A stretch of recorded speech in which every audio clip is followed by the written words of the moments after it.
सावन के लिए भोपाल और उज्जैन के बीच शुरू की गई स्पेशल ट्रेन सेवा पूरी तरह से अनारक्षित है। ये ट्रेन देवघर में सावन के लिए ट्रैफिक व्यवस्था में किया गया बदलाव, भारी वाहनों के प्रवेश पर लगाई गई रोक। ओंकारेश्वर ज्योतिर्लिंग में शुरू की जाएगी ई आराधना की सुविधा, श्रद्धालु घर बैठे ही कर सकेंगे दर्शन पूजन।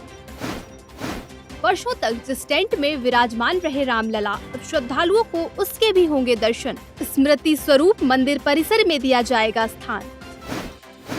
सावन के लिए भोपाल और उज्जैन के बीच स्पेशल ट्रेन सेवा शुरू की गई है। ये ट्रेन पूरी तरह से अनारक्षित है। ट्रेन भोपाल से हर रात 2:15 पर रवाना हो रही है और अगले दिन सुबह 7:20 पर उज्जैन पहुंच रही है, जबकि उज्जैन से रात 9 बजे चलकर रात 1:05 पर भोपाल पहुंच रही है। झारखंड के देवघर में सावन के लिए ट्रैफिक व्यवस्था में बदलाव किया गया है। यहाँ रविवार रात 11 बजे से सोमवार रात 12 बजे तक भारी वाहनों के प्रवेश पर रोक लगा दी गई है। साथ ही मुख्य रास्ता और मीना बाजार से मंदिर मोड़ तक वन वे किया गया है। इस दौरान बैद्यनाथ धाम में हर दिन लाखों श्रद्धालु कांवड़ लेकर पहुँच रहे हैं।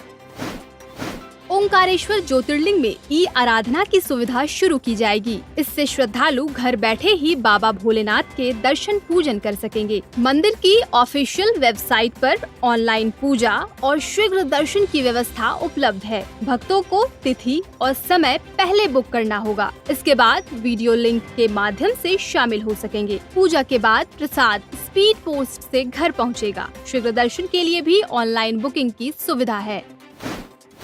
अयोध्या में वर्षों तक रामलला जिस टेंट में विराजमान रहे, अब श्रद्धालु उसके भी दर्शन कर सकेंगे। दरअसल रामलला जिस अस्थायी टेंट में विराजमान थे, उसे स्मृति स्वरूप मंदिर परिसर में स्थान दिया जाएगा। अस्थायी ढांचे का प्रतिरूप सागौन की लकड़ी से बनाया जाएगा। ये लकड़ियाँ देश के अलावा विदेश से भी मंगाई जाएंगी। निर्माण समिति ने कहा कि श्रद्धालुओं को प्रेरणा मिलेगी कि भविष्य में रामलला के लिए ऐसे हालात न बने। केरल के राज्यपाल राजेंद्र विश्वनाथ अर्लेकर ने देवस्थानम बोर्ड को 3 महत्वपूर्ण सुझाव दिए हैं। उन्होंने कहा है कि हमारे सभी मंदिरों में एक गौशाला होनी चाहिए। साथ ही सनातन धर्म की शिक्षा के लिए मंदिरों में पाठशालाएं भी होनी चाहिए। उन्होंने कहा कि मानव सेवा ही माधव सेवा है, इसलिए मंदिरों में चिकित्सा सुविधाएं भी शुरू होनी चाहिए।